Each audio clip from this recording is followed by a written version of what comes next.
Bienvenidos a la tercera sesión del Club del Tiempo Perdido.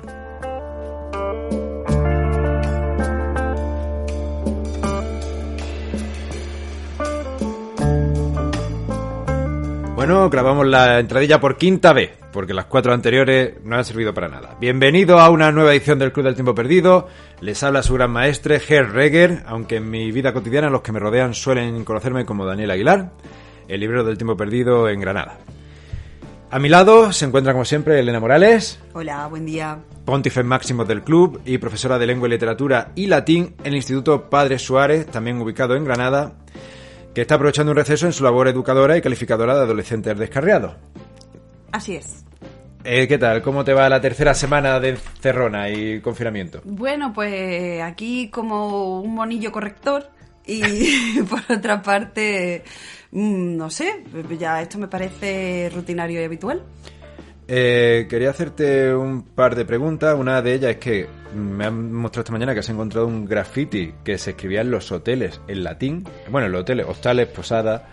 Sí, me ha dado por leer un poquillo, investigar también en mis momentos libres para un poco formarme más en mi perfil latinista, ya que has dicho mis carencias en otras ediciones. Y me he encontrado con una curiosidad. En realidad no es la única, porque vemos que hay muchos ejemplos de ello. Sí, pero resulta que también parece ser que, bueno, pues como toda la época, y aquellos que hayáis visto la vida de Brian, lo tendréis mucho más fresco, que había graffiti. O no sé si acordáis la escena en la que Brian tiene que pintar un graffiti contra los romanos y unas 30 o 40 veces le corrigen exactamente si está en vocativo, en dativo, si es correcta la gramática, hasta que acaba pintando todo el palacio de Poncio Pilato con graffiti. Bueno, pues eso era bastante normal, el graffiti romano. Sí, se manifestaban sus inquietudes o sus protestas o cualquier otra cosa. Sí, por ejemplo, estoy leyendo aquí una de la Félix la chupa por un as, de bronce, pero esa no era el graffiti al que iba a hacer referencia, Elena. No. Era una frase, por ejemplo, que apareció en la puerta de un hostal, como era también habitual, y que dice de la siguiente manera. Lo vas a decir en latín primero. Sí. Venga. Espero que me salga bien, sobre todo la acentuación de las sílabas. Invito a los que nos oyen y nos escuchan que intenten irla traduciendo y que intenten imaginarse qué es lo que dice. Lo siento si no lo hago bien. Puedes llorar mientras estoy llorando antes ya de empezar, ¿vale? Miximus in lecto. ¿Quieres ir traduciendo? No, mejor leer la entera y después verlo. Sí, mejor. Miximus in lecto. Fateor peccavimus hospes. Sidiques. Quare? Nulla fuit matella. Vale, empecemos. Miximus in lecto. ¿Qué significa? Nos hemos meado en las camas. Fateor peccavimus hospes. Hotelero, reconozco que no está bien. Si dices, ¿cuare? Si pregunta, ¿por qué? Nulla fuit matella. Porque no había orinal. Exacto. Se mearon en las camas esta pareja o estos señores del hotel, pero le quieren indicar que no tuvieron más remedio que porque no había orinal. Lo de mear en una esquina, mear por la ventana o salir no le parecía un motivo suficiente o una buena solución. Sí, pero fíjate cómo después estuvieron, o sea, no tenían la conciencia tranquila. Sí, que se demuestra que la culpabilidad no es algo exclusivo del mundo judeocristiano tan de moda, sino ya los romanos ya sentían culpabilidad. Claro. Perfecto. Pues bueno, y luego también quería comentar, ya sé que estamos quizá con una introducción demasiado larga, pero quería comentar lo siguiente. Y me voy a intentar referir a ello en el menor tiempo posible. ¿Qué demonios está pasando en esta crisis? Que además del papel higiénico, que desaparece. No desaparece la carne, no desaparece nada, desaparece el papel higiénico, pero bueno, uno lo entiende. Es un producto bastante necesario. ¿Por qué concretamente ese y no otro? Se nos escapa. Pero vale, desaparece el papel higiénico. Lo acepto. Tú también lo aceptas, ¿verdad? Sí. Hasta cierto punto. Comprendo el miedo. Vale. ¿Qué demonios os pasa con las puñeteras aceitunas negras? Porque no hay manera de encontrar aceitunas negras sin hueso en esta pandemia. Aceitunas verdes todas las que quieras, de todos los colores, los chupadeos, con hueso, sin hueso, con anchoa. Aceitunas negras desaparecen. Además, las aceitunas negras, ¿quién se come las puñetas de aceitunas negras? De primera necesidad, lujo. Ahí lo dejo, ¿no? ¿Por qué? ¿Las aceitunas negras con qué se comen? Las aceitunas negras se comen en una pizza. Alguna receta de pasta, como nos pasa a nosotros. Alguna receta de pasta, y nosotros que la queremos porque llevamos 2 semanas queriendo hacer bacalao dorada portugués. Ah, sí. Que la lleva. Que la lleva. Ya está. Hay 3 recetas que tienen aceitunas negras. Nadie suele comer una aceitunita negra antes como aperitivo. Alguno ahí dirá, yo sí lo hago. Sí, eres raro. Sí, eres raro, porque raro. Son las verdes. Son el las aperitivo verdes. De toda la vida. En Andalucía son las verdes. Bueno, pues si alguien ¿Lo queremos dejar ahí? Sí, si alguien me puede iluminar, me puede alumbrar, dar un motivo, una razón, una causa o una consecuencia de ello, por favor, le rogamos que se ponga, como siempre, en contacto con nosotros a Epístolas del Gran Maestre y que nos mande ya sea un WhatsApp, un correo electrónico o cualquier tipo de mensaje que le parezca bien. Y bueno, y ahora ya pasamos al programa propiamente dicho. Y hablando de las Epístolas al Gran Maestre, esta semana hemos recibido un número bastante alto de epístolas y correspondencia, por lo que hemos decidido que en vez de dedicarle un espacio específico, la vamos a ir desperdigando por las secciones a las que hagan referencia. O en los momentos que mejor encajen o cuando más nos convengan, como ahora mismo, por ejemplo. Raquel nos habla de las traducciones del ruso a las que nos referimos en el programa anterior. Que cuando Elena y yo dijimos que bueno, que nos hemos leído Crimen y Castigo en una edición de hace 20 o 30 años y que bueno, que quizás no son las mejores las de aquella época. Raquel, que es socia de los primeros días de la tienda, tiene un seudónimo que es muy muy significativo de su gusto y también de su competencia en este tema. De hecho, su seudónimo es Su Alteza Imperial Yekaterina II, es decir, Catalina II, Catalina la Grande de Rusia. Y nos dice que su correo a Elena... Pues precisamente que su recomendación es, más que empezar o tirar de los títulos autores más conocidos, partir de los buenos traductores. Así que ella nos dice, por lo menos nos cita 4 y nosotros pues...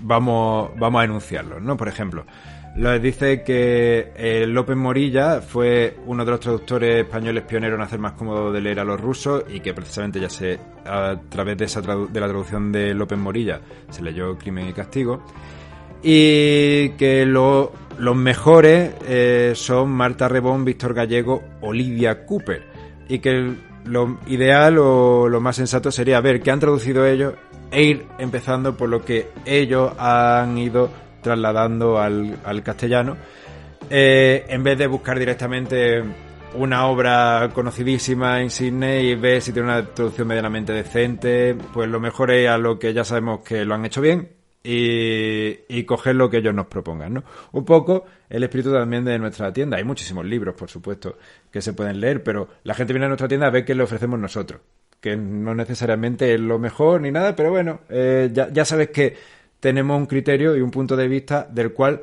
te puedes fiar, no porque sea bueno, sino porque somos coherentes. O por lo menos relativamente.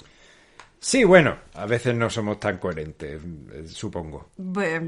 Bueno, pasamos a otra de las secciones. ¿A cuál? A una muy interesante. Ah, muy bien. Una en la que, quizá después de 3 semanas de lamento, en las que todavía nos encontramos, pues esta sección nos sirve para relativizar un poco y poner en perspectiva esta época precisamente que estamos viviendo. Una sección que se llama muy clara y acertadamente, a mi juicio, Hubo tiempos peores. Como en Bizancio, en el año 1014. Bueno, esta historia la aprendí en la carrera, en la asignatura de Historia de Bizancio, y me llamó muchísimo la atención porque era muy cinematográfica hasta cierto punto. Entonces, bueno, esta historia se basa en el emperador bizantino, que ¿quién era, Elena? Basilio II. Muy bien, Basilio II. ¿Y cómo llamaban a Basilio II? El vulgaróctono. El vulgaróctono. ¿Y qué significa vulgaróctono, Helen? El matador de toros. ¡Oh! ¿Matador de toros? No, matador de búlgaros. Perdona, es que he hecho un chiste antes en el que decía, en el que si Bulgaróctono era matador de búlgaros, matador de toros sería toróctono. Y se le ha quedado. Se me ha quedado, perdón. Vale, bueno, no pasa nada. Pues bueno, pues resulta que... Perdón, voy a esperar a que Elena termine de reír. Venga, vale. Porque me concentro en la imagen que va a contar y es tan horrible que me callo. Vale, perfecto. Bueno, pues resulta que Basilio II y Samuel se tenían mucha inquina después de 15 años guerreando. Uno defendía el reino de Bulgaria, que era Samuel, y otro defendía, por supuesto, el Imperio Bizantino. Después de 15 años de dimes, diretes, de victorias, derrotas inesperadas, además, donde cada uno sacaba lo mejor del otro desde un punto de vista estratégico y táctico, resulta que el 29 de julio de 1014 Basilio ya por fin se hizo con la victoria e hizo 14.000 prisioneros en una sola batalla. Y entonces tuvo la genial idea, no sé si la improvisó, si la llevaba ya escrita en un papelito desde casa, de que iba a utilizar como una especie, supongo, utilizaría cuchara y se pondría a aligerar cuencas a diestro y siniestro, cuencas oculares, por supuesto. Y entonces cogería a 99 de cada 100 búlgaros y le sacarían los ojos alegremente. Y los tiraría pues a una fogata, a una hoguera o lo que fuera. Y al que quedaba, lo dejaba tuerto. Para que... Bonito detalle. Sí, muy bonito. Un encanto de persona. Y para que, cogiendo una cuerda y atándolos como si fuera una reata o un grupo de ovejas, bovinas o lo que sea, los fuera guiando todos los kilómetros que le separaban hasta sus casas, ¿no? El tuerto iba como un pastorcillo llevando a un grupo, a 99 ciegos, que imagínate las circunstancias como de penoso tenía que ser el camino, además por supuesto sin víveres, sin nada, sin ayuda ninguna. Y lo que ocurrió fue que, claro, cuando llegaron a Bulgaria y el rey Samuel vio que iban viniendo estos rebaños de ciegos guiados por tuertos, la impresión fue tan fuerte que, a pesar de estar en el medievo, y que ya tenía que estar acostumbrado a ver ciertas cosas, pues le dio una apoplejía y se murió directamente. 15 años de batalla, pero esto resultó ya demasiado fuerte para él, ¿no? Así que sí, podemos certificar que, sin lugar a dudas, a pesar de que estemos viviendo momentos difíciles, podemos decir que hubo tiempos peores. Bueno, pasamos a Etimolocura después de dejar a Basilio el basilisco. Bien. Buen chiste. Gracias.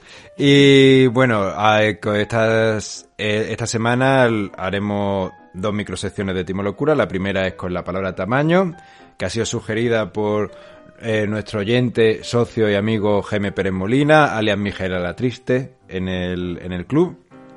Y además dueño de la tienda de los unicornios, del Café del Unicornio, junto con su novia Larisa Damián, a los cuales saludamos. Y resulta que nos dijo que, bueno, que estaba leyendo el glosario del Quijote después de uno de nuestros programas y que le había parecido muy interesante la etimología de la palabra tamaño y que podíamos explicarla.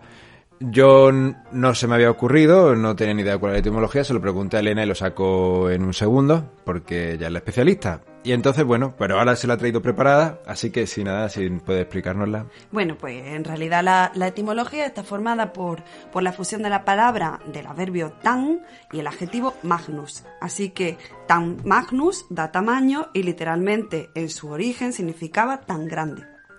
Luego, poco a poco, fue derivando a otros significados como muy grande, que tamaña empresa, por ejemplo, se utilizaba, y luego ya a partir de 1633 parece ser que se utilizaba solo como en el sentido de dimensiones de algo. Bueno, Helen, ¿algo más que añadir? Bueno, de momento nada más. Vale, luego ya continuamos con la segunda parte de Etimolocura y ahora vamos con clásicos para andar por casa. Dentro sintonía.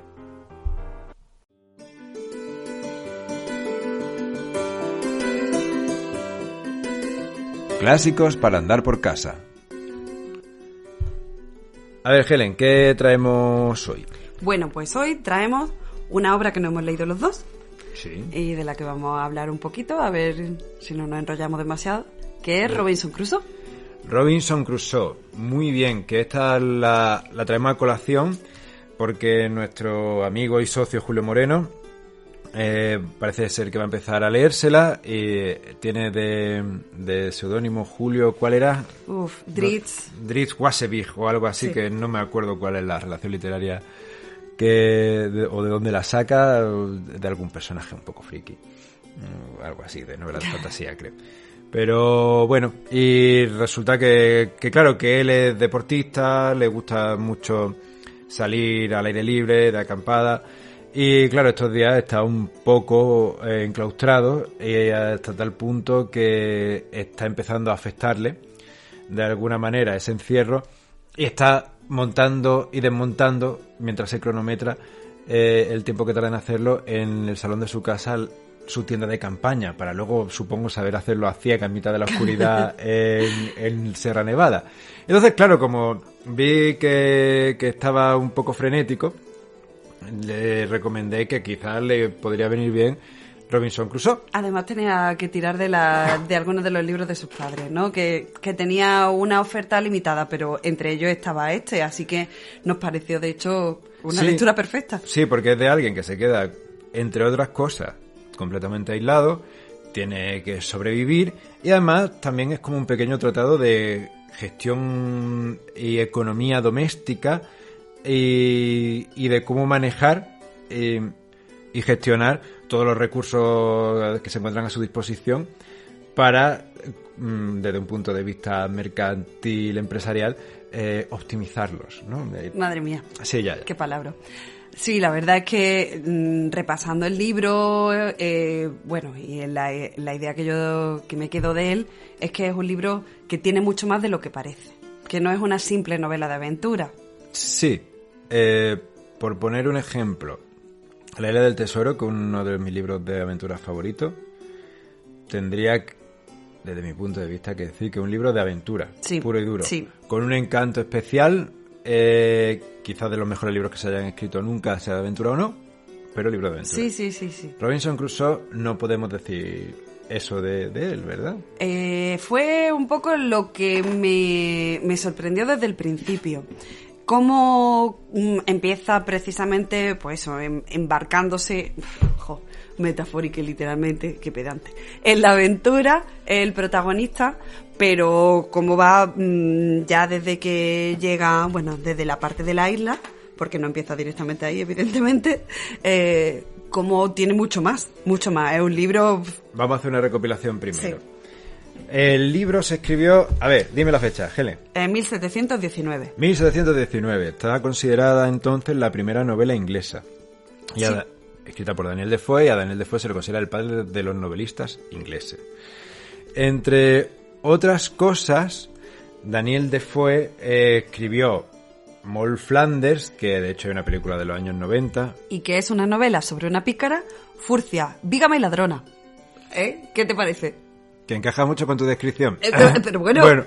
Y también escribió Diario del Año de la Peste, muy apropiado. No vamos a decir nada más. Historia política del diablo, que la escribió en 1726. Yo creo que ese libro se merece un pequeño comentario.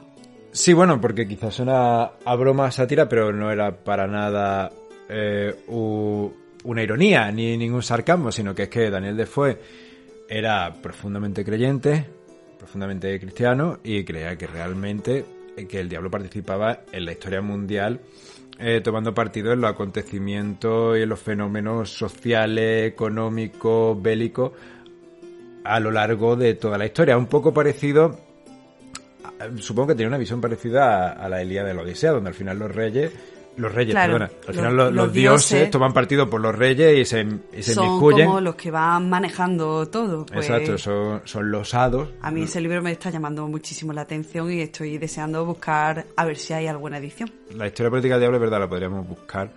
A ver, pero no me suena haberla visto últimamente. No me suena en absoluto. Editada. El caso, bueno, es que Robinson Crusoe, volviendo a la novela, es una especie de aventurero o de más bien un personaje inquieto que, según él, era Robinson Crusoe, aunque por la habitual corrección de voz en Inglaterra se nos llama Crusoe, dice la novela, y que, como el personaje de Ismael de Moby Dick, del que ya hablamos la semana pasada, el mar lo llama. Sí, ahí hay un vínculo interesante entre ambos personajes.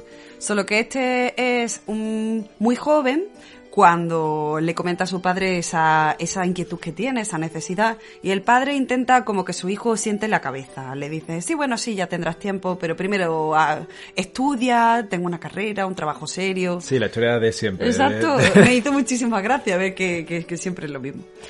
Y nada, entonces pues pero de repente pues al final acaba echándose a la mar, se va a América, bueno, en medio lo pillan, tiene una aventura en África, sí. Porque la parte del naufragio, que la conocía por todo, por la que precisamente muchos no tendréis ganas de leerlo porque creéis que ya lo conocéis, es, por así decir, un tercio o un poco más de un tercio de la obra, el tercio central. Pero antes le ocurren una cantidad de aventuras que colmarían ya suficientemente una vida y después le ocurren otras tantas.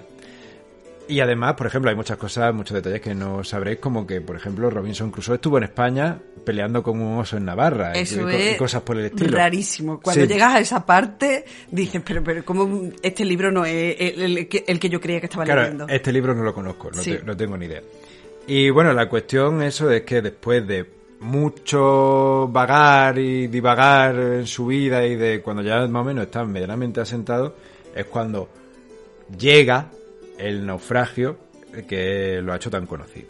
Bueno, pues a mí la parte de la isla me encanta especialmente porque es la que más me sorprendió. Ahí es donde en el libro se ve que no es meramente una novela de aventura, ya se ve un poco que el personaje tiene esa profundidad antes, pero cuando llega a la isla es donde precisamente lo desarrolla. Claro, porque se quedan muchísimos años en una isla completamente solo y claro, mal que bien, por muy cabeza hueca que sea, acaba teniendo pensamientos, reflexiones, profundizaciones en las cuestiones humanas, espirituales, divinas, y ahí es donde reside gran parte del trasfondo y del interés que le añade a la historia precisamente su propia personalidad, ¿no? Lo primero que le ocurre cuando nada más llegar a la isla es que, bueno, quiere establecer su supervivencia, entonces busca la manera más eficaz y eficiente de sacarle partido al contexto y las circunstancias en las que vive.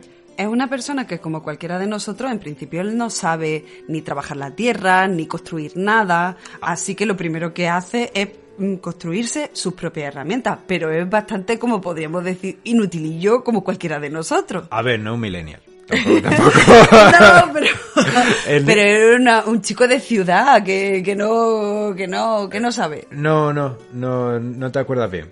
No te acuerdas bien. Es verdad que no es un campesino en el sentido amplio de la palabra, pero era alguien que ya había viajado, que tenía un cultivo en América y no sé cuánto, y obviamente sabía de qué iba la cosa, es verdad que no se había puesto nunca a fabricarse sus propios utensilios. A eso me refiero, pero es verdad, cierto. Pero vale. Por lo menos sabía los utensilios que tenía que utilizar. Sí, tú me pones a mí en una isla desierta y no sé ni qué utensilio. Ya. Yo espero que me... Doy fe. ¿Cómo? Total, bueno. Que él mismo dice, con tiempo, aplicación y perseverancia. Tiene las tres cosas. Así que se pone a fabricar los útiles para después poder trabajar la tierra, para poder después tener un pequeño ganadito incluso, y va un poco como superando niveles de sí, lo más básico a ir un poco siempre mejorando algo más su existencia. Sí, lo que se conoce muchas veces en psicología como la pirámide de Maslow. Ah, genial. Que al fin y al cabo empieza por lo básico y luego acaba por lo espiritual, ¿no? Básicamente. Claro, por ejemplo, me gusta mucho el detalle de que lo primero que se fabrica es una mesa.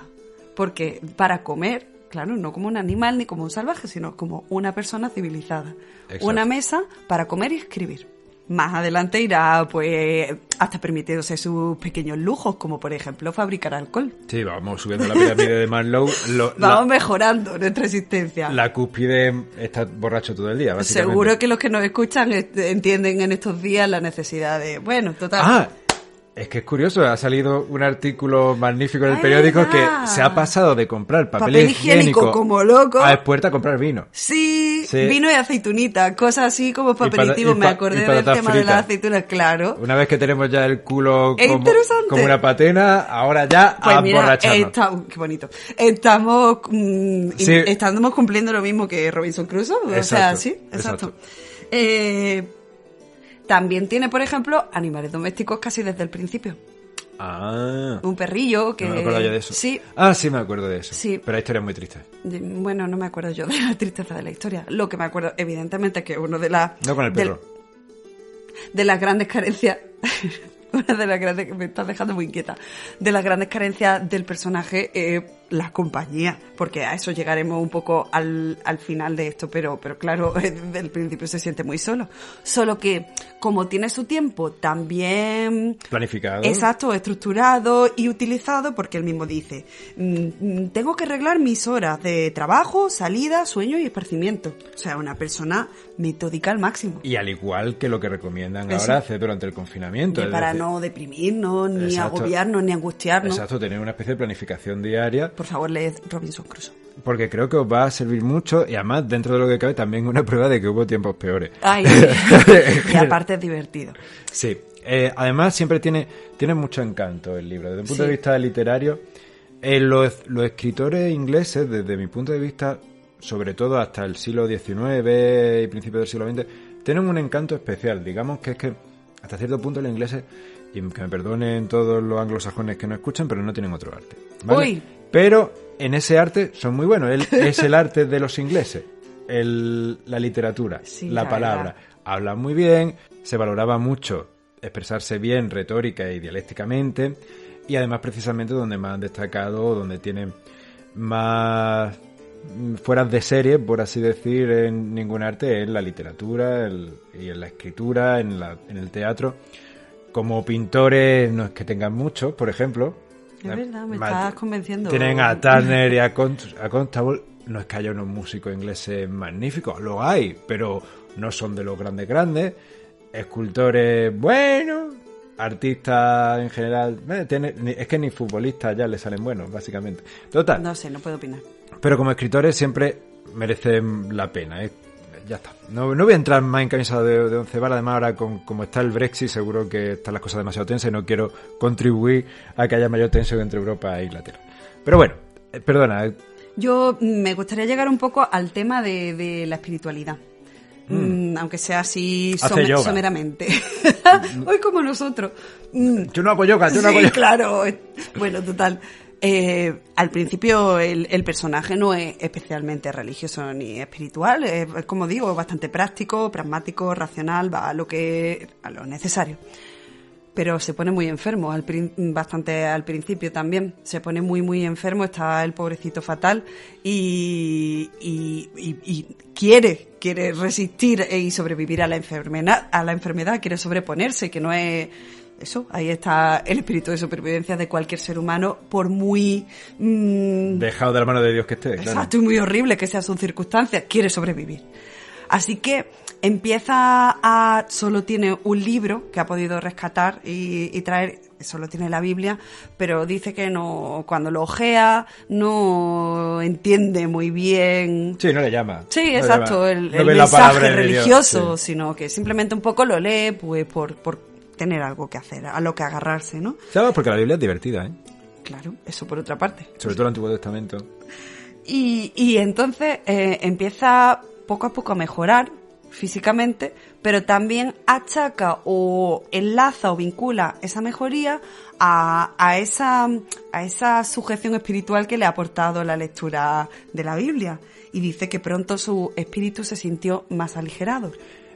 Y ahí es donde digo, y vuelvo a repetir, que no tengáis miedo, que no es una doctrina cristiana simplona, ni muchísimo menos, sino, ya digo, es muy interesante las reflexiones que hace sobre la religión a partir del cristianismo, porque Robinson Crusoe se vuelve cristiano, pero que son pensamientos de una profundidad teológica y filosófica. Y que no monopoliza el argumento de la obra, ni mucho menos, ni al personaje. Que es como otra característica más que lo enriquece, de hecho. Exacto, lo enriquece. Que no es una labor evangelizadora, así que a los ateos, agnósticos o aquellos a los que les urticaria la religión lo pueden leer si son abiertos de mente. simplemente. Ya está, no le va a suponer ningún problema. Bueno, y vamos a ir terminando porque llevamos ya 15 minutos, ya la última parte quizás que nos ha quedado un poco suelta es la parte del otro, de la compañía que necesita Robinson Crusoe, que a partir de cierto momento se le va haciendo más que necesaria y que acaba encontrando en Viernes. La relación que acaba teniendo con el indígena es muy bonita, muy especial. Se puede ver con ojos sucios y criticables desde el punto de vista que si colonialismo o no, pero yo creo que eso es ser muy simplista y que se puede ver más allá como una especie de unión entre dos personas que son totalmente extraños y cómo se acaban comprendiendo y acaban valorando lo que tienen el uno del otro. Porque tanto uno como otro ceden al estilo un poco casi Quijote, Sancho Panza. Sí, lo estaba pensando mientras lo decía. Es casi, no te digo una conversión del uno en el otro, ni del otro en el uno, pero sí que hay, pues, es una relación... un reconocimiento del otro y de las cualidades que a uno le gustaría tener, hasta cierto punto. Y también de cosas de las que se intentan convencer. Uh-huh. Por supuesto. Entonces, nosotros somos de los que consideramos que es una historia de amistad muy bonita, por supuesto que no encajaría con muchos de los principios que tenemos ahora, pero es que en otra época había otros principios. Ya está, simple y llanamente. ¿De acuerdo? Pues sí, perfecto. Y bueno, ya vamos a pasar a la segunda parte de Etimolocura, que la podemos relacionar muy bien Esto parece como si estuviera todo tan hilado como siempre. Sí, bueno, de hecho está bailado, de hecho lo tenemos preparado así. La idea era terminar con esto para hablar de la siguiente palabra de Etimolocura, que la palabra es... Compañero. Compañero. ¿Qué te parece? Pues una palabra habitual. Sí, muy habitual. Ahora te voy a contar la historia, que igual te sorprende. Venga, podemos hacer lo de siempre, dejar 3 segundos para que piense la gente cuál podría ser la etimología de compañero. Igual ya lo están pensando. Hombre, sí, pensándolo, sí, la cuestión es ir a averiguar. Ya, eso es otra cosa. Bueno, a ver, ¿de dónde viene compañero? Venga, pues está formada por la preposición latina cum, que da... Con. Evidentemente. No pensé en inglés lo que da. Y panis. ¿Qué significa pan? Vale, entonces tenemos con pan. Y la fusión sería, o ya un poco más elaborado, es aquel con el que compartes el pan. Es una etimología preciosa, claro. Es decir, ese hermanamiento que se da con alguien cuando precisamente está repartiendo los recursos necesarios para vivir, la alimentación, la nutrición, y aquellos con los que comes y con los que te reúnes al comer son tus compañeros. Con tus compañeros. Qué bonito. Muy bonito. Y Pans and Company, entonces, ¡ay! Es una redundancia, ¿no? Pues sí, ahora que lo dice, es redundar. Sí. Pan y con pan. Vale, perfecto. Pues pan y aquel con el que lo compartes. El pan. Ya. Vale, perfecto. Sí, es pan con pan, comida de tonto. Básicamente. Bueno, pues después de esta segunda ronda de Etimolocura, tenemos que pasar a la siguiente sección, que es... la sección de ciencia que habíamos prometido la semana pasada y que después de darle muchas vueltas... Ahí te lo iba a decir, Dani, digo, a esto le hemos dado 3 vueltas. Sí, a esto le hemos dado 3 vueltas, es verdad. Habíamos pensado en llamarlo primero la probeta asesina, pero lo hemos desechado y el motivo del nombre... Desechado, es obvio, porque lo hemos desechado. Y el motivo del nombre era porque en el espacio entre la última sección y esta, Elena ha hecho la comida y con unas pequeñas probetitas que tenemos donde... A lo mejor algunos las conocéis porque son de Ikea y la he visto en más de un catálogo o casa. Sí, pues en esas probetas donde guardamos la especia moruna, en este caso, a Elena se le ha caído y se ha hecho un corte muy feo, que se ha desmayado y hemos tenido que tirar incluso hasta la comida. Madre mía. Y básicamente improvisado unos puntos aquí en casa para no llevarla... Mamá, estoy bien. Para no llevarla a un hospital de urgencia y saturar todavía más el sistema sanitario. Sí.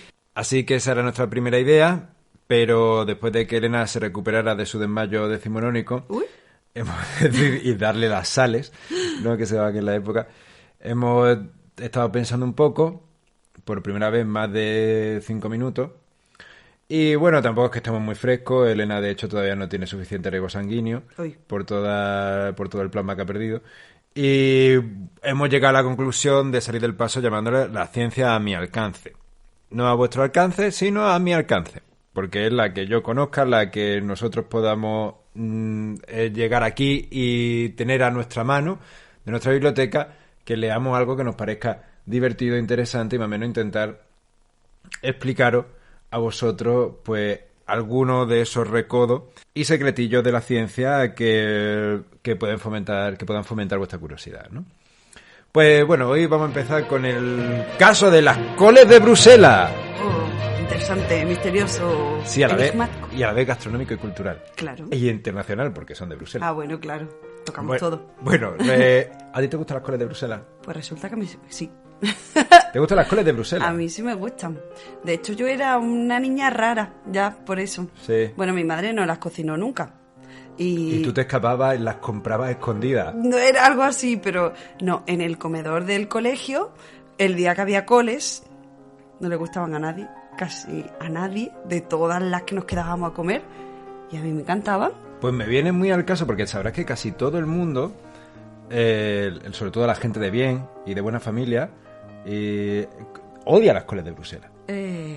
No sé a dónde quieres llegar, sobre todo con la gente de bien. Es decir, solo gente rara y extraña, vale, como tú, sí, de repente acepta las coles de Bruselas así como así. Uh-huh. ¿Y sabes a qué se debe? Pues no. Pues mira, a que precisamente tienes un gen... ¡Toma!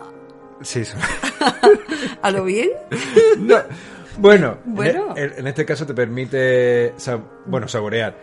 Ser más feliz. Alimentarte de un alimento más. Claro. Podré sobrevivir en un mundo apocalíptico o post-apocalíptico donde solo haya coles de Bruselas. Y los demás no. Sería un mundo en el que nadie querría sobrevivir. Yo sí. Pues tiene un gen que bloquea el sabor de una especie de molécula llamada PTC, que realmente es un edulcorante artificial, pero que solo el 50% de la población en Europa es capaz de saborearlo, y que hay quien lo prueba y no le sabe nada, y quien sí tiene esa sensibilidad para captarlo, se cae básicamente de espalda. Ese edulcorante artificial llamado feniltiocarbamida, cuyo acrónimo es PTC, es muy parecido a las moléculas que le dan el sabor a todas las coles del género Brassica. Que por cierto, esto lo sabréis muchas veces lo sabréis de toda la vida los que hayáis leído Asterix, que siempre están hablando de las Brassicas, de que comían Brassica, además de jabalíes. Bueno, el caso es que Dupont Arthur Fox fue el químico que estaba buscando un edulcorante artificial nuevo, y obviamente su experimento fue un fracaso absoluto, lo que tenía un sabor amargo como ningún otro. A lo mejor él era del 50% al que le parecía bien. Exacto, él era del 50% que no notaba nada. De hecho, mi gente, ¿no? Quiero decir. Sí, tu pueblo. Eso. Tu pueblo, al cual guiarás. Exacto. Hacia la supremacía de la humanidad. Sí. Pues resulta que a él le pareció una tontería, lo iba a tirar, y fue cuando llegó su ayudante, que casi se muere, que decidió probarlo. Y la cuestión es que se fue comprobando que hay grupos humanos que tienen este gen repartido en diferentes proporciones. Curiosamente, el grupo humano donde hay más gente que es invisible o que es incapaz de saborear la PTC es en Europa, que es donde más predicamento tienen las coles prácticamente en el mundo. Uh-huh. Por ejemplo, en el África negra, el 90% de los africanos lo notan. Entre los indios de Arizona son hasta el 99%. Es decir, casi todo el mundo odia eso. Todos son razas superiores a nosotros los europeos. Bueno, ¿a ti te gustan? No, yo las odio. Las odio. Dentro de los europeos eres el grupo selecto según tú, ¿no? Exacto. Yo soy de los que os podrá llevar por el camino de la razón. Pero yo sobreviviré porque podré comer. Claro, exacto. Yo es como si os viera comer excremento. Bueno, pero como a mí me saben ricos. Pues nada, magnífico. Sí, la coprofagia es buena para el alma. Según tú, ¿no? Bueno, pues nada, eso quiere decir que todos aquellos que hayáis tenido que sufrir la ingestión de coles de Bruselas durante vuestra infancia y adolescencia, obligados por vuestros padres, los cuales además probablemente os regañaban, Bueno, a ti no te pasaba, ¿no? No, ya te he dicho que era yo la que quería. Sí. Pues que sepáis que tenéis un motivo y una justificación totalmente científica que podéis echar en cara a vuestros progenitores, además de añadirle cierta superioridad moral, porque aquellos a los que no os guste nada, tenéis la capacidad de percibir algunos sabores que los demás no pueden. Por lo tanto, sois superiores genéticamente. Ya está. Ahí lo dejas, ¿no? Ahí terminamos. Bueno, pues espero que os haya gustado esta sección de ciencia. Espero que haya quedado más o menos clara. Y bueno, seguiremos en la siguiente semana. Y ahora, para terminar, inauguramos una nueva sección llamada Mesita de Noche, a la cual no le hemos puesto todavía ninguna sintonía ni ninguna música de acompañamiento, pero ya se lo pondremos conforme vaya cuajando. ¿Y de qué va esta sección, Elena? Pues trata de los libros que nos estamos leyendo en este preciso instante.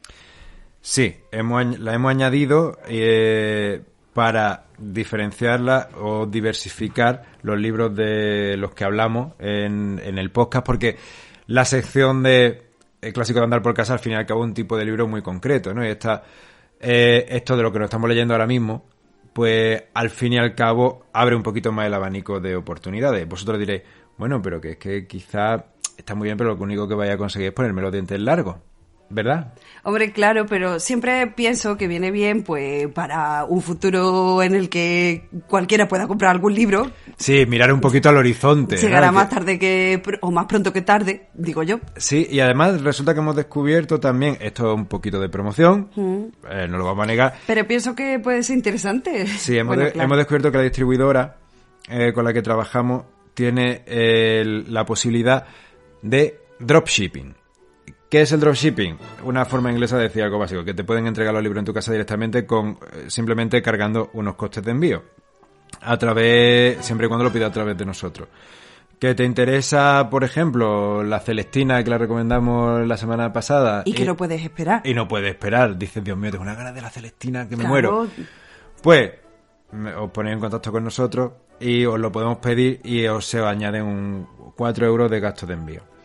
Tened en cuenta, si os parece mucho, que el repartidor se está jugando la vida para que os leáis la Celestina. Claro. ¿Vale? Y también, ya que os ponéis, podéis pedir más de 1, más de 2 y más de 3. Exacto, y los gastos de envío no aumentan. Claro. Así que que por lo menos entonces podemos tratar de otro tipo de libros y que tenéis la posibilidad de no ceñiros solo a los que tengáis en vuestra biblioteca. ¿De acuerdo? Bueno, pues entonces vamos a empezar por ¿qué te estás leyendo tú, Elena? Bueno, me estoy leyendo Al este del Edén. Escrita por John Steinbeck, ¿verdad? Premio Nobel de Literatura. Que no significa mucho, ya lo sabemos, sobre todo porque parece que el club de los que no han sido nombrados con el Premio Nobel de Literatura es más glorioso. Están Proust, Borges, Cortázar. Sí, la verdad que bueno, pero sí, aún así Kafka. Siempre digo, tendría que leérmelo, pero bueno, y estaba ahí, así que digo, pues ahora es el momento. Y hay una adaptación cinematográfica dirigida por Elia Kazan, que parece ser que se centra solo en el último tercio de la novela, ¿verdad? Lo cual, si me permite, aunque no me he terminado el libro, que me quedan 70 páginas, el libro tiene 680, ¿vale? O sea, creo que ya puedo opinar bastante de él. Sí, lleva un 84%, un 86%. Vale, un dato muy necesario. Digo que no me parece mal que hayan adaptado solo la parte final, porque una de las pequeñas críticas que quiero hacerle a la novela es que quizás se alarga demasiado innecesariamente en algunos personajes, en algunas tramas, que al final dices tú, ¿a dónde quieres llegar? No pasa nada especialmente porque es entretenida. Eso no se me está haciendo nada pesado y la estoy leyendo, las páginas vuelan un poco sin darme cuenta. Pero es verdad que parece un poco deslavazada. Es el problema que tienen muchas veces las novelas Ríos, porque las novelas Ríos, una crítica común es que suelen ser bastante facilonas, y si no, a veces se hacen bastante pesadas. Porque al fin y al cabo, este tipo de novelas lo que se centran es mostrar las diferentes generaciones de una familia. Muchas veces, pues no tiene mucho interés alguna de las ramas que te cuentan. Hay que hacerlo con un pulso muy firme y con mucho nervio, como por ejemplo hizo Gabriel García Márquez en 100 años de soledad, que es quizá la única novela Río que a mí me ha gustado. Y a mí me ha fascinado. Sí. Y me ha marcado la vida de alguna manera, o sea que sí. Sí, pero que muchas veces este tipo de novelas quizás se hayan quedado también hasta un poco anticuadas. Parecen más casi un culebroncillo. Sí, bueno, en este sentido sí se puede aplicar eso a esta novela. Creo que a algunas generaciones no le aportan especialmente nada a la trama principal, si es que el autor a la historia, quiere, sí, a la historia. O sea que bueno, en definitiva me está entreteniendo, por supuesto, la recomiendo. Bueno, pues con estos pequeños, no sé, matices. Sí, exacto, matices. Y bueno, me está gustando haberla leído, eso por supuesto. Una pequeña sinopsis antes de terminar. Pues nada, es la historia de varias generaciones, de un par de familias que se entrecruzan, aunque tampoco tienen, bueno, sí, tienen una relación, pero tampoco es. Y en la que especialmente el tema gira o se centra en la idea del mal, el mal congénito, ¿no? Y hasta qué punto uno tiene libertad o no, a pesar de llevar en sí esa semilla del mal, porque como desde el título tiene muchas referencias bíblicas, aparecen pues dos hermanos en dos distintas generaciones, dos parejas de hermanos, en las que uno representa fácilmente identificable con un Caín y otro con un Abel. Sí, además todos los nombres empiezan por C y A, ¿no? Sí. Si no recuerdo mal. Y bueno, transcurre en los Estados Unidos la Guerra de Secesión. Sí, llega hasta la Segunda Guerra Mundial. Entonces se van viendo pues eso, cómo esos aspectos de la historia intervienen en la historia de los personajes. Bueno, quizás podemos recomendarlo de esa manera también. Además de que está bien escrita, que aunque no seamos muy entusiastas de la novela, para cualquiera que le interese esa época de la historia de Estados Unidos, pues una buena forma de conocerla. Bueno, Dani, ¿tú qué? ¿Te estás leyendo? Bueno, yo soy un poco caótico. Ya te lo iba a decir. Digo, somos dos tipos de lectores diferentes, pero... Sí, yo cojo un montón de libros en la mesita de noche, los dejo ahí y según me sienta cada día, pues cojo uno u otro, ¿no? Con un montón de libros quieres decir como 20 o 30, ¿no? No. Tengo ahora mismo 8 encima de la mesita de noche. Vale. Sí. Es verdad que me los leo a la vez y más o menos los suelo terminar en un tiempo más o menos razonable, pero de esos 8 libros he escogido 3 que quizás puedan ser más o menos interesantes, ¿no? Uno de ellos es el que ya me lo he terminado, La Casa de las Bellas Durmientes, de Kawabata. Bata. ¿Qué? Kawabata. ¿No he dicho eso? No, vale. Dicho gata. Ha dicho gata. Bueno, pues de Yasunari Kawabata, también premio Nobel. Ah, sí. Y que es un libro muy cortito, muy interesante, muy curioso para los que les guste la literatura japonesa como para aquellos que no. Y este libro además nos lo hemos leído Elena y yo lo he hecho porque ya me lo ha recomendado encarecidamente y debo agradecérselo porque finalmente me resulta muy muy interesante y además muy muy cortito, que eso siempre es de agradecer. Sí, casi se lee en un par de días, vamos que... Sí, tiene unas 110 páginas y trata de un señor que mayor, anciano, por cierto. Importante. Aviso, que el Gabriel García Márquez se basó en este libro para escribir Memoria de mis putas tristes. Sí. ¿De acuerdo? Es un señor muy mayor que va que empieza a frecuentar una especie de prostíbulo muy raro. Sí, me fascinó el argumento y el punto de partida y después ya el resto pues también la atmósfera que mantiene. Pero sí, ¿qué pasa en ese prostíbulo? Yo creo que deberíamos decirlo. Sí. Porque es el interés además inicial de la novela. Aparece en la primera página. Sí. Incluso no se le puede llamar ni prostíbulo. No, es una casa regentada por una señora en la que el cliente paga por dormir con una joven desnuda. Esa joven está totalmente narcotizada. Sí. Y al cliente también se le da un narcótico. Si quiere. Si él quiere puede tomarlo y si no, no lo toma. Pero no puede tocar a las chicas, en ningún caso. La puede tocar, pero no sexualmente, no pasar un límite. Sí, vamos, los límites están bastante marcados. Sí. No puede, en la primera página dice algo así como, no puede hacerle barbaridades. Dice, empieza así. No tenía que hacer nada de mal gusto, le advirtió la mujer de la posada al anciano Eguchi. No debía poner el dedo en la boca de la muchacha dormida ni intentar nada parecido. O sea, vale, pero es verdad que luego, pues por supuesto, está solo el anciano con la chica dormida. Ahí también eso queda... sí, queda en suspenso. Claro. ¿Qué va a pasar, no? Claro. Y ese anciano va varias veces a esa casa y es lo que le ocurre en sus pensamientos cada vez que está durmiendo al lado de una de estas chicas. Uh-huh.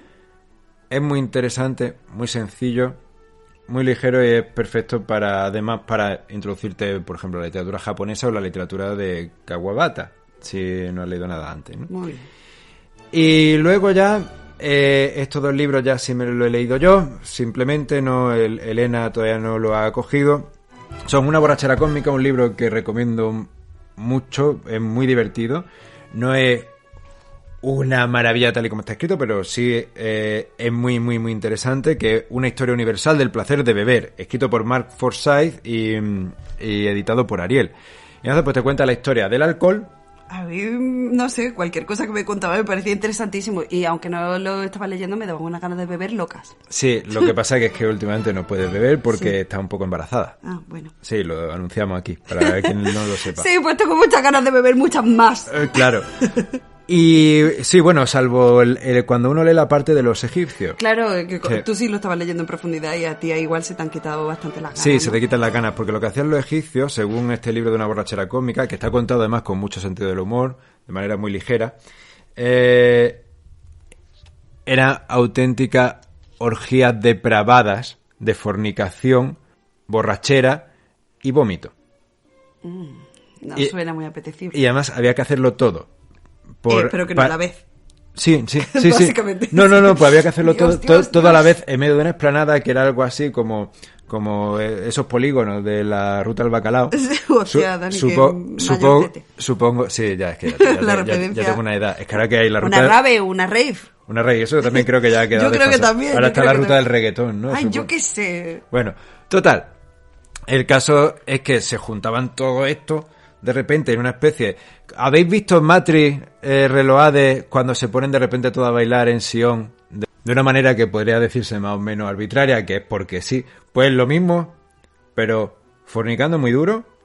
Lo siento, pero es que es tal... Ay, por favor. Es que es tal y como lo describen. Sí, es que tal y como lo describe Mark Forsyth. Sí. Y vomitando a la vez. Además tomaban eméticos para asegurarse el arrojar el contenido que habían ingerido, ¿vale? Durante todo esto. Un libro muy apetecible, por lo que estoy viendo. Sí, no sé por qué me he centrado tanto en esa parte, pero bueno. No sé, que en general está muy bien y es muy divertido, ¿no? Sí, es muy divertido. Es muy divertido. Dejémoslo ahí. Pero es que esa parte me ha puesto los ojos como plato. Y luego ya estoy leyéndome El Rey Arturo y los Caballeros de la Tabla Redonda de Roger Lancelin Green. Que esto es difícil de explicar porque esta es una de las versiones que hay quizás más coherentes de la mitología de los Caballeros de la Tabla Redonda y del Rey Arturo. La primera que recoge medianamente todas las historias bretonas y británicas, que no son las mismas, en una especie de corpus es Malory, pero no tiene, pero muchas de la historia se contradicen entre sí. O lo que hace un personaje luego no tiene consecuencias. Entonces Roger Lancelin Green escribió en 1958 una recopilación de las principales leyendas del Rey Arturo e intentó darle un sentido más o menos unitario. La primera vez que aparece la historia del Rey Arturo, esto para quien le interese, o una de las primeras referencias, está recogida por Godofredo de Monmouth, que era un señor galés, y que recoge en Historia de los Reyes de Britania, donde te cuenta todos los reyes de Britania desde la época de Troya, básicamente.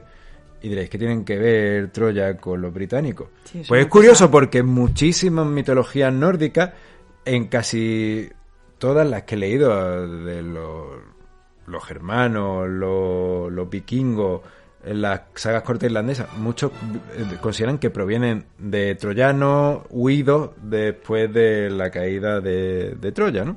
Cosa muy curiosa. Y, por ejemplo, de hecho, Godofredo de Monmouth dice que se llaman británicos por Bruto, por un tal Bruto que acabó huyendo de Troya y acabó llegando a la isla, ¿no? Básicamente. Ya algún día explicaré la etimología de británico, que no tiene nada que ver con ello. Realmente significa algo así como tatuados, ¿vale? Entonces, pues... Pero ahora mismo no me acuerdo exactamente dónde viene la palabra, entonces explicarla sería estropearlo. Pero bueno, si a alguien le interesa quizá enterarse un poco o iniciarse en la mitología del Rey Arturo, ir más allá de los Monty Python, pues quizás sea un buen libro por el que empezar. Ahora, eso sí, son sagas medievales. ¿Qué quieres decir con eso? Pues que son un poco rebuscadas, liosas, empiezan una aventura y se meten en 7 aventuras más en medio y luego se te olvida ya por dónde iban, pero suelen ser bastante divertidas. Vale. ¿De acuerdo? Y por lo menos para... también se lee muy rápido y muy ligero. Lo edita Austral, la colección Austral Intrépida. Sí, es una colección muy chula. Además muy bonita. Y bueno, yo un libro que sin lugar a dudas recomiendo a cualquiera que esté un poquito interesado en la mitología británica. Muy bien. Bueno. Creo que hemos tocado un poco todos los palos. Sí, básicamente, y creo que además habrá quedado un poquito largo. A lo mejor luego lo arreglo yo en montaje, ¿no? Vale, sí, ve cortando. Bueno, yo me despido y os recuerdo que os podéis poner en contacto con nosotros a través de los 100.000 canales disponibles que hay a través de internet y de las redes satelitales, como por ejemplo WhatsApp, teléfono, el Facebook, Instagram, Twitter, la página web, iVoox, yo qué sé. Escribirnos donde os dé la gana y ya intentaré yo recopilarlo. El email, que... Si es que os apetece, sí, pues ya está. Ya está. Y contarnos lo que os dé la gana. Y además porque nos viene muy bien, porque funciona esto como una especie de mente colmena. Así no tenemos que prepararnos el programa. Nos dais vosotros la idea y nosotros cascamos a partir de ahí. Y ya está. Qué bien, Dani. Pero bueno, pues nada, que tengáis una feliz semana. Que os sea leve el encierro. Espero que os lo hayamos hecho un poquito más agradable, más ligero. Y nos vemos pronto. Un abrazo.